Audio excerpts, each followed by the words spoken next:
What's going on, guys? It's Jonathan with JMarr BBQ. Today I'm going to be going over a 1855 prime brisket cook that I had for Father's Day. So right there you saw that I took out some of the decal. Usually I try to take out as much as I can, but if I don't get all of it, I don't really stress about it since whenever I'm slicing I can just get underneath the burn ends and take out that extra fat. Okay, flip it over to the fat side and I'm going to be taking off the mohawk. I like to take off the whole mohawk. I don't like to just dig into the fat underneath the meat. Whenever I do that, I feel like the separated meat isn't gonna cook as evenly as the rest of the brisket. So I just try to get everything out of there and get into the fat and make sure that I don't have those big chunks of fat underneath any of the meat. That's what you're gonna see me doing right here, digging in to that mohawk. As far as the rest of the brisket, I'll be making sure that I get to as close as I can to a quarter inch of fat around the whole thing.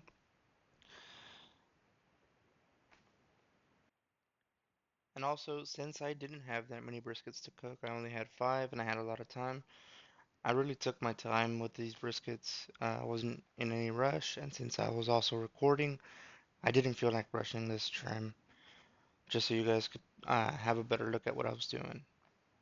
So right here on the fat side part of the decal, you can see that I work from the middle of the brisket to the outside. I don't necessarily work up or down up. I feel like if I do that, I have a higher chance of scalping the brisket. So this way, it's it's a little easier to gauge how much fat I'm trimming off from this side. And also you can see that I kind of dig my finger in between the mohawk and the decal side. And that's just so I can see how much fat I have left. Typically, that's an easier way to feel all the hard fat that's left on top of the meat. You'll see me go back to it here in a second.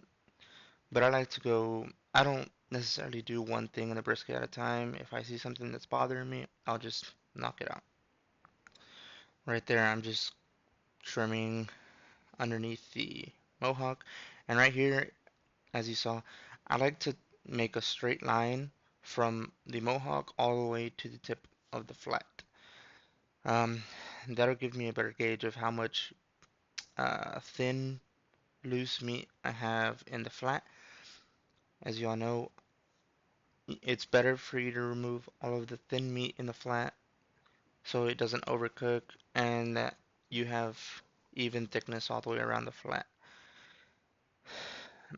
That's why we shape our briskets the way we do. Here, I'm gonna get close to that part. Here, I'm just, like I said, I'm going in and I'm getting underneath the fat, underneath the mohawk, sorry, digging out all that fat. Here I'm making my line where I'm going to be shaping the brisket, taking away all that the thinner meat, so the brisket fat can be even on both sides.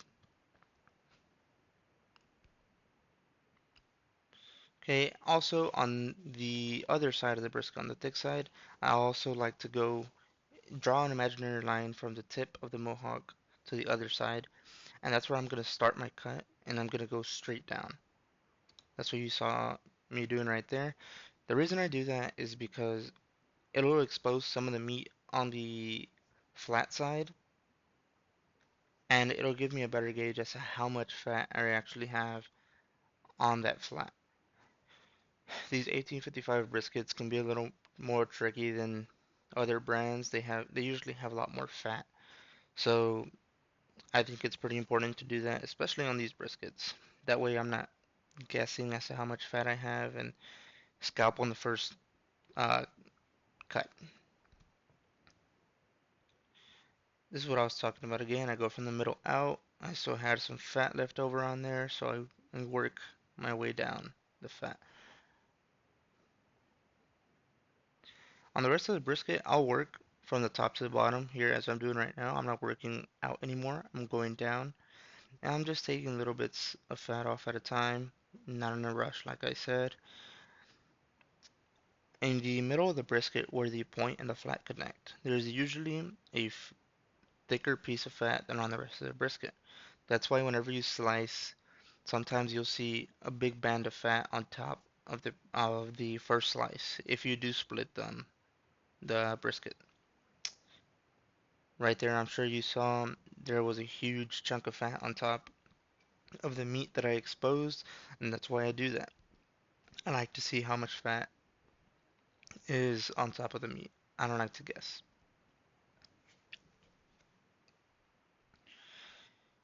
And like I said, we're just going to be taking small chunks of fat out at a time.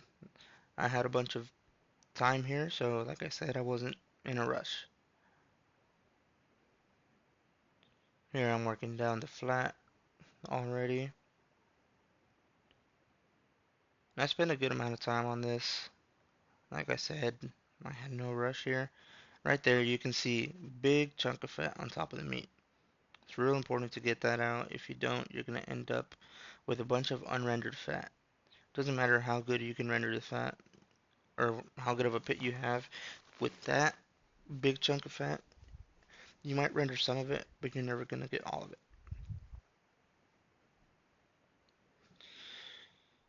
You see me feeling the brisket around, that's just me feeling for hard fat. Typically, you can feel the difference between the big chunks of fat.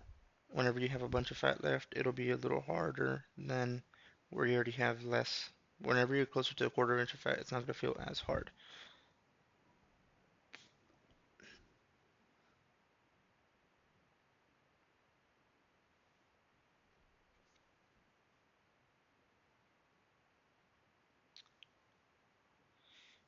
There, I took a small piece out of the point. It was just pointy and little pieces like that are standing out. They'll usually burn up during the cooking process.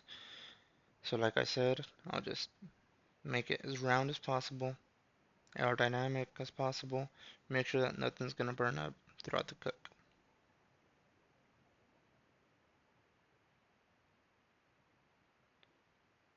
That's looking pretty good to me. So I think I might be done here. If I do take anything else off, it's just me nitpicking. Nope, done. Okay, here we're at the seasoning process. I go pretty simple. It's salt and pepper. I do end up adding a little bit of garlic at the end just because I felt like putting a little bit of garlic. But on the bottom side, usually I'll go pretty light on the pepper because it's gonna wash away anyways, but I do go really, really heavy on the salt. And I use Diamond Crystal kosher salt. There's a difference between using um, different brands of salt. I really prefer Diamond Crystal kosher salt. Top side or fat side. It's close to a 50-50 blend of salt and pepper, but I do put more pepper than I do salt. Here I'm starting the fire. I do start my fire after putting the briskets on the pit. And then I do put the logs in a certain way. I go across, and then the second layer is front to back, and then the other one is side to side as well. I do that for to have less airflow at the beginning of the cook. I want to make it as smoky as possible. This here is 6 hours in. This is 9 hours in to the cook. You can see I'm getting pretty good color. I'm hitting the stall at this point. Getting real good color.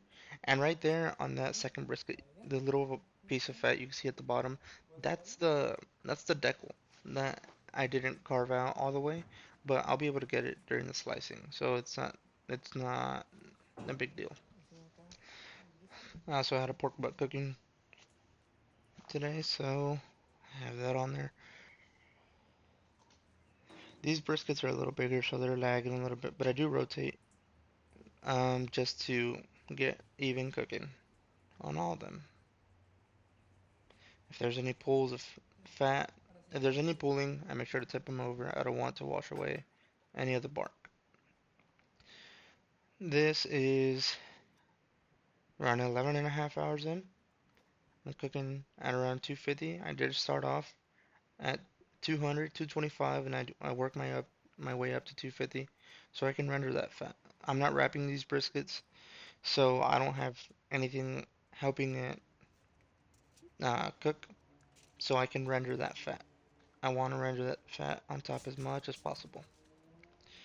This here is whenever the briskets are completely done, around 13, 14 hours in, and I put a little bit of tallow in some foil, and I'll wrap them before I rest them.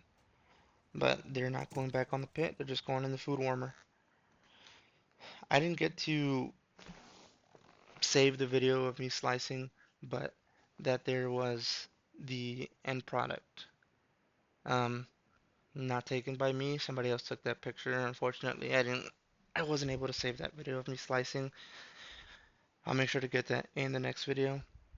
But as you can see, I have a uh, pretty nice yellow fat on top of these lean slices. I probably left a little more than I should have, but then again, they do look really well rendered. You don't want any white fat. You can see it's yellow fat, and that's what tastes good. It's kind of sticky to the touch, and that's really all you want. Whenever you're cooking brisket, you want to make sure that you don't have white fat.